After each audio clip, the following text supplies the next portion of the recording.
தங்கத்தை ஓரம் கட்டுமா வெள்ளி? 2026 கிங் யார்? கொஞ்சம் எச்சரிக்கையா இருங்க முதலீட்டாளர்களே.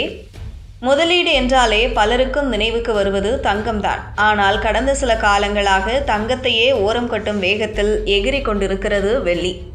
2025 யாரும் எதிர்பார்க்காத வகையில் சுமார் 170% லாபத்தை அள்ளி கொடுத்து முதலீட்டாளர்களை ஆச்சரியத்தில் ஆழ்த்தியது. நடப்பு ஆண்டிலும் 1 கிலோ வெள்ளி விலையானது 4 லட்சத்தை தாண்டி பயணம் செய்து கொண்டிருக்கிறது. இந்த சூழலில் தங்கம் வாங்குவது லாபமா அல்லது வெள்ளியில் முதலீடு செய்வது புத்திசாலித்தனமா என்ற விவாதம் சூடுபிடித்துள்ளது. மொபைல் போன்கள், சோலார் பேனல்கள் மற்றும் எலக்ட்ரிக் வாகனங்கள் என தொழில்துறையில் வெள்ளிக்கான தேவை அதிகரித்து வருகிறது. அதே சமயம் பாதுகாப்பு புகலிடமாக தங்கம் தனது அந்தஸ்தை தக்க வைக்க போராடுகிறது. இவ்விரண்டிலும் நடப்பு ஆண்டில் உங்கள் பணத்தை பல மடங்கு பெருக்கப் போகும் அந்த கிங் யார்? தங்கத்தின் ஜொலிப்பு நீடிக்குமா அல்லது வெள்ளியின் வேகம் முந்துமா? முதலீட்டாளர்கள் தெரிந்து கொள்ள வேண்டியது என்ன? வாருங்கள் தெரிந்து கொள்வோம். வெள்ளி விலையில் ஏற்பட்ட இந்த அபரிமிதமான ஏற்றத்திற்கு பின்னால் பல முக்கியமான காரணங்கள் ஒளிந்துள்ளன.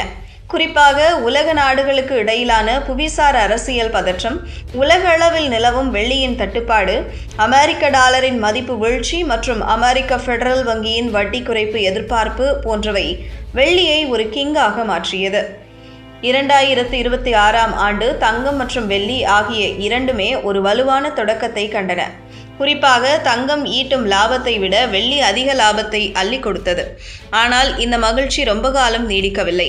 ஏனெனில் தொடர்ந்து கடந்த ஆண்டு முதல் ஏற்றம் கண்டு வரும் வெள்ளியானது ப்ராஃபிட் புக்கிங் காரணமாக ஜனவரி மாத இறுதியில் அதிகப்படியான விற்பனை அழுத்தம் அதுவரை வெள்ளி ஈட்டிய லாபத்தில் பாதியை துடைத்தெறிந்துவிட்டது.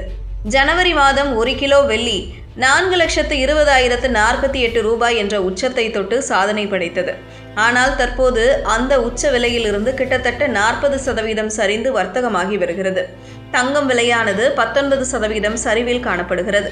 நிர்மல் பேங்க் தரகு நிறுவன அறிக்கையின்படி வெள்ளியின் ராஜ்யம் தற்காலிகமாக முடிவுக்கு வந்திருப்பதாக தெரிகிறது.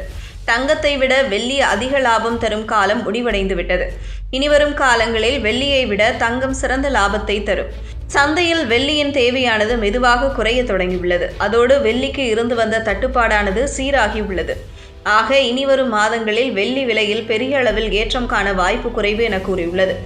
ஆக நடப்பு ஆண்டில் தங்கம் லாபகரமான முதலீடாக இருக்கும் என எதிர்பார்க்கப்படுகிறது.